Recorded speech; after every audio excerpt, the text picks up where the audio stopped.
पुढची महत्त्वाची बातमी, सिडकोच्या घरांच्या वाढलेल्या किमतींसंदर्भात भारतीय जनता पक्षाचे आमदार विक्रांत पाटील यांनी काल आंदोलन केल्यानंतर आज बैठक पार पडली।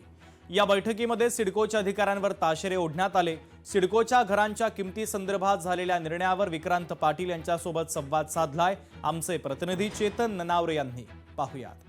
सिडकोच्या घरांच्या किमती अवाजवी असून त्या कमी कराव्यात या मागणीसाठी काल भाजपचे आमदार विक्रांत पाटील यांनी आंदोलन केलं होतं आणि त्यानंतर आज तातडीची बैठक आहे ती उपमुख्यमंत्री एकनाथ शिंदे यांनी घेतली।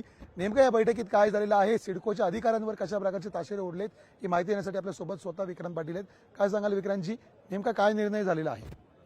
खरं तर गरिबांसाठीची सिडकोनी बांधलेली घरं म्हणजे गरिबांना नवी मुंबईत राहता यावं म्हणून घरांची निर्मिती होते। त्याच्या किमती ह्या परवडणाऱ्या असल्या पाहिजेत, पण सिडकोनी त्या किमती फुगवून ठेवल्यात, वाढवून ठेवलेल्या आहेत आणि त्यामुळे त्या विषयाच्या बैठका 5 वेळा आतापर्यंत प्रलंबित झाल्या होत्या, पोस्टपोन झाल्या होत्या। माझ्यासारख्या कार्यकर्त्याला आनंद आहे की आज ती बैठक झाली, विस्तृत पद्धतीने झाली आणि त्यामध्ये सिडको अधिकाऱ्यांच्या ज्या काही चुका आहेत त्यांचेच निर्णय, त्यांचेच बोर्ड रिझोल्युशन, त्यांचेच सगळ्या सूचना त्याच त्यांना आज मी दाखवल्या आणि त्यांना सांगितलं की कशा पद्धतीने तुम्ही या घरांची किंमत आकारताना चुका केलेल्या आहेत आणि त्यामुळे उपमुख्यमंत्री महोदयांनी सगळं समजून घेतलं।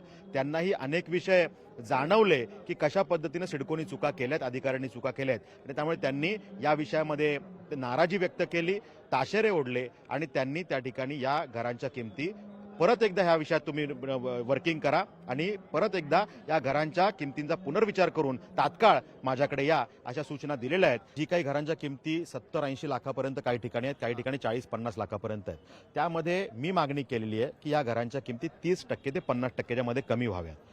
आता ह्याच्यामध्ये वर्किंग केल्यानंतर, पुनर्विचार केल्यानंतर सिडको त्यांचा प्रस्ताव घेऊन येईल, त्यामध्ये पुन्हा बैठक होईल आणि त्याच्यामध्ये ह्यामध्ये सकारात्मक तोडगा निघेल असं मला वाटतं। परवडणारी घरं आहेत, स्वस्त घरं आहेत, ती सिडको म्हाडाप्रमाणे देणार का हा प्रश्न मात्र कायम आहे। कॅमेरामन राजेश बनियारसह मी चेतन ननावरे, नागपूर।